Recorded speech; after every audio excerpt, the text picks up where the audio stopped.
बोल जगन्नाथ भगवान की जय।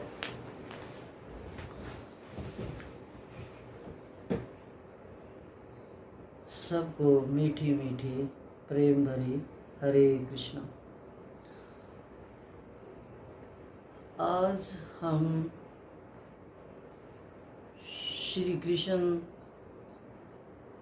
का गुणगान करते हुए आज हम चिंता से कैसे मुक्त हों, चिंता हमारी कैसे दूर हो, इस पे चर्चा करेंगे। हमें चिंता नहीं करनी चाहिए। हमें चिंता भगवान को समर्पित करनी चाहिए।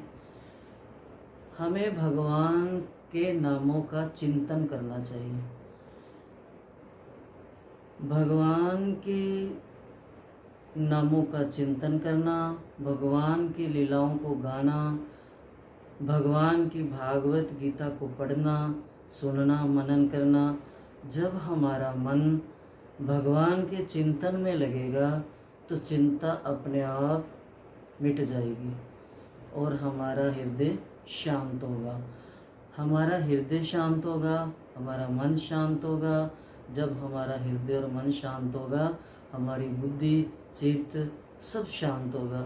जब सब शांत होगा, चिंता मुक्त होगा, भगवान के चिंतन में डूबे होंगे, तो तब हमारी सोच भी अच्छी होगी, हमारे विचार भी अच्छे होंगे।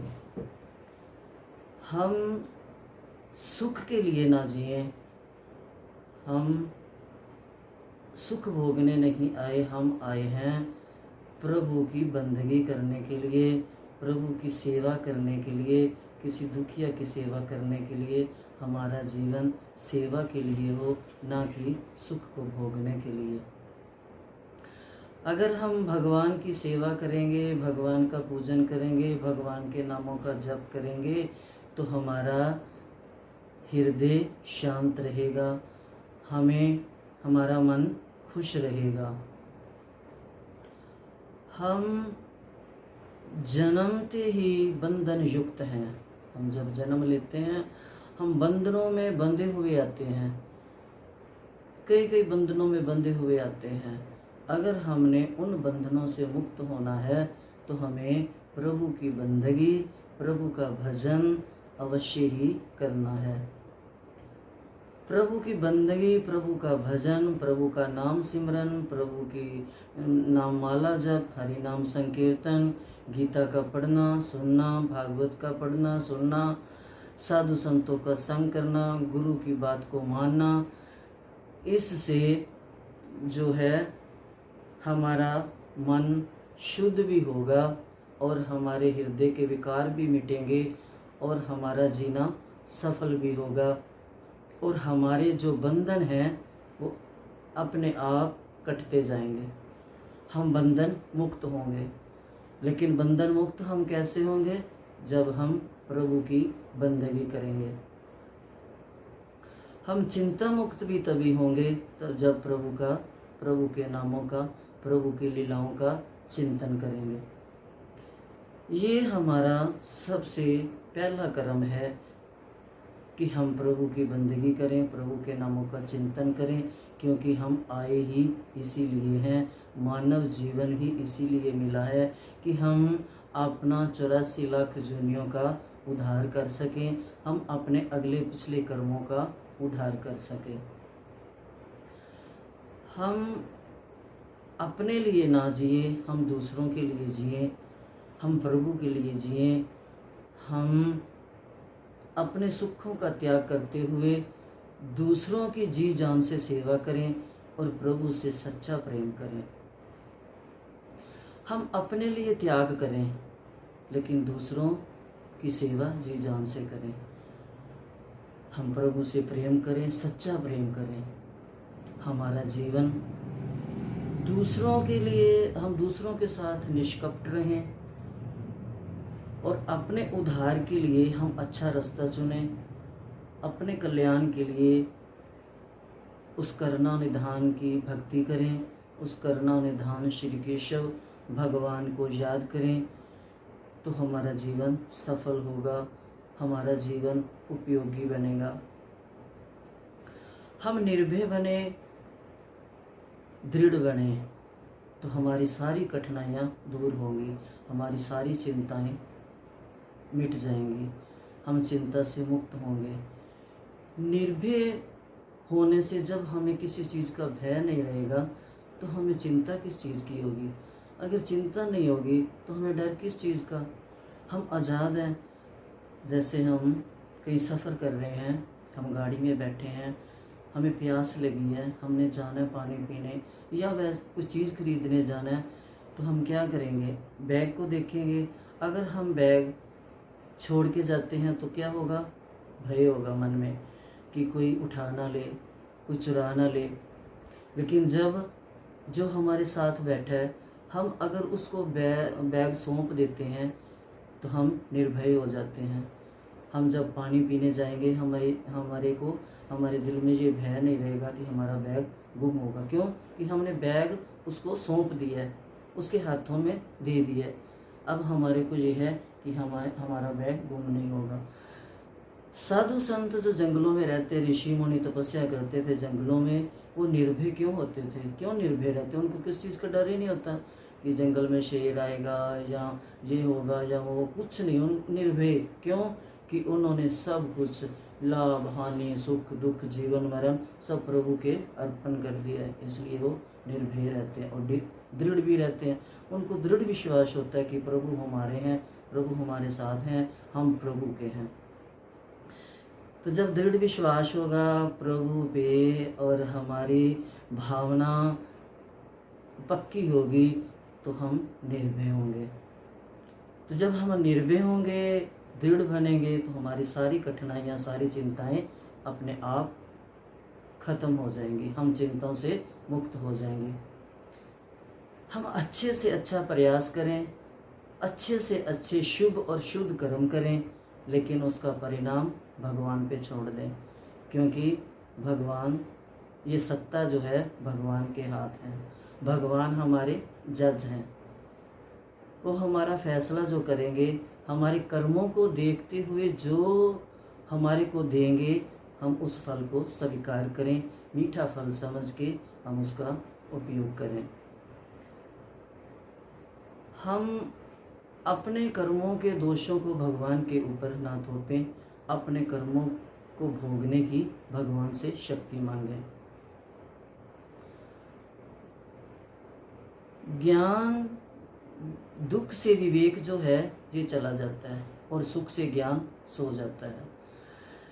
दुख से जब विवेक चला जाता है तो हम क्या करते हैं कि हम जब दुख से घबरा जाते हैं, हम दूसरों को उलाने देते हैं, उसने मेरे को दुख दिया, भगवान ने मेरे को दुख दिया, मैंने किसी का कभी बुरा नहीं सोचा, फिर भी मेरे साथ ऐसा क्यों हुआ, ये क्यों होता है। हम क्यों भगवान को उलाने देते हैं, क्यों दूसरों को उलाने देते हैं? क्योंकि हमारा विवेक जो है वो चला गया दुख से घबरा कर। अगर हमारा विवेक हमारे साथ है, हमारा विवेक कहीं गया नहीं, तो हम क्या बोलेंगे, हे भगवान आपका इसमें कोई दोष नहीं, ये दुख जो आए हैं ये हमारे कर्मों के हिसाब से आए हैं, इसलिए इन दुखों से छुटकारा पाने के लिए हमें शक्ति दो। हम राम नाम तलवार से, कृष्ण नाम तलवार से, नाम जप से उन दुखों को काट सकते हैं। हम भगवान को दोष नहीं देंगे। सुख से ज्ञान सो जाता है। अगर सुख से ज्ञान सो गया तो हमारा सुख भी दुख बन जाएगा। क्यों? कि अगर सुख जो दिया है भगवान ने कृपा करके, करुणा करके, उसने हमारे ऊपर कृपा की है, करुणा की है, दया की है, तो उसने हमारे को सुख संपत्ति ऐश्वर्य वैभव दिया है। हम उस दिए हुए, भगवान के दिए हुए सुखों को अगर ज्ञान के साथ, प्रभु को साथ रखकर अगर हम उनका उपयोग करते हैं, प्रभु का दिया हुआ प्रभु के ही अर्पण करते हैं, प्रभु के कामों में लगाते हैं, तो वो जो है ज्ञान हमारा सोता नहीं है, जागता है। अगर ज्ञान सो गया तो हम उस सुख सामग्री को किसी उल्टे रास्ते में लगाएंगे तो हम दुखी होंगे। नम्रता में अमरत्व है और अहंकार में अंधकार है। अंधकार में ठोकरें ही ठोकरें हैं। जैसे हम रात में कमरे में जाएं, लाइट ना जलाएं, और क्या होगा, हमारे को ठोकर लगेगी। बेड के साथ जो कमरे में सामान है, बेड पड़ा है, अलमारी पड़ा है, सब जो भी है, हम उसके साथ हमारी ठोकर लगेगी, क्योंकि लाइट नहीं है, हमारे को दिखाई नहीं दे रहा कि इसमें क्या है। ऐसे ही जब हमारे ऊपर अहंकार छा जाता है, तो जो अहंकार का अंधेरा आता है, तो हमें किस चीज़ की ठोकरें लगती हैं? विषयों की, विकारों की। जब विषय विकारों की ठोकरें लगती हैं तो हम दुखी होते हैं। इसलिए हम नम्र बने और अपने अहंकार को दूर करें। अहंकार कैसे दूर होगा? हमारे से तो नहीं होगा, लेकिन हम प्रभु को पुकारें, प्रभु को याद करें, प्रभु की लीलाओं को याद करें। जब हम अपने मन को उधर लगाएंगे तो धीरे धीरे हमारा अहंकार दबता जाएगा। हम प्रभु को पकड़ते जाएंगे, अहंकार छूटता जाएगा। हम अहंकार के अंधेरे से निकल सकेंगे। हम भगवान से कुछ ना मांगे, जो कुछ नहीं मांगता उसको सब कुछ मिल जाता है। कहते बिन मांगे मोती मिले, मांगे मिले ना भीख।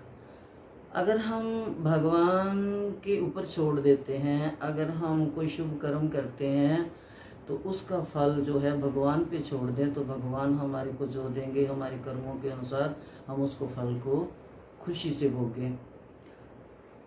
हमने अगर भगवान से 1000 2000 मांगा, जैसे हम बोले भगवान आज हमारे को 1000 2000 की ज़रूरत है, हमारी ज़रूरत को पूरा कर दो। हमारे मांगने से पहले भगवान ने उस दिन हमारे को याद किया कि आज मैंने उस भगत को 1 लाख 2 लाख दे दूं कि उस भगत का काम चल जाए। लेकिन क्या हुआ? हमने क्या मांगा? 1000 2000, जबकि भगवान की इच्छा थी हमारे को 1-2 लाख देने की। तो भगवान बोले ठीक है, इसका 1-2 हज़ार में चल जाएगा, तो ठीक है, 1-2 हज़ार ले जा और जा। इसलिए हम कुछ ना मांगे भगवान से, भगवान हमारे को हमारे कर्मों के अनुसार क्या दे, ज़्यादा दे कम दे, ये उनके ऊपर छोड़ दें। इसलिए मांगना नहीं, बिन मांगे मोती मिले, मांगो मत। भगवान से क्या, हम अगर किसी के साथ अच्छा करते हैं तो फल की आशा न रखें कि हमने उसके साथ ऐसा किया, वो हमारे साथ ऐसा करे। इंसान के साथ भी आशा नहीं रखनी चाहिए। अगर हमारा स्वभाव है अच्छे कर्म करने का, तो हम उसके साथ अच्छा कर्म करें। दूसरा चाहे जिस भाव से ले, वो उसका काम है। हमारा काम क्या है? जो हमारा मन है, अगर हम अच्छे हैं तो अच्छा कर्म करें, उसके साथ अच्छाई करें। हम खिले हुए फूल की तरह रहे। जब हमारा मन खिला हुआ फूल, मुस्कुराता हुआ चेहरा भगवान को अच्छा लगता है, क्योंकि भगवान खुद भी मुस्कुराते हैं और भगवान को मुस्कुराता चेहरा ही अच्छा लगता है। जब हमारा मन खिला हुआ होगा, भगवान की भक्ति से भरा हुआ होगा, हम भगवान की भक्ति में नाचते गाते मिलेंगे, तो भगवान खुश होंगे। हम भी अगर बाग में जाएं फूल तोड़ने, तो हम कौन सा फूल तोड़ेंगे? जो सबसे सुंदर खिला हुआ हो, अच्छा लग रहा हो मन को, उसी को तोड़ेंगे हम। ऐसे ही भगवान के हम बगीचा है, बगीचे में फूल हैं। भगवान भी हमारे को तभी पसंद करेंगे जब हम मुस्कुराते हुए भगवान की तरफ जाएंगे, खुश मन से जाएंगे, उलाने लेके नहीं जाएंगे।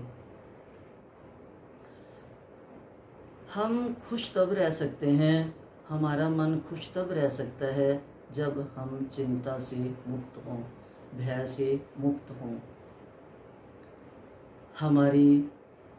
हमारा ज्ञान भी तब जागता रहेगा, हमारा विवेक भी तब जागता रहेगा, हमारी दृढ़ निश्चय भी तब बनेगा, हमें नम्रता भी तब आएगी, हमारा मन भी तब खिलेगा, हम खुश भी तब रहेंगे जब हम सब कुछ भगवान के अर्पण कर देंगे।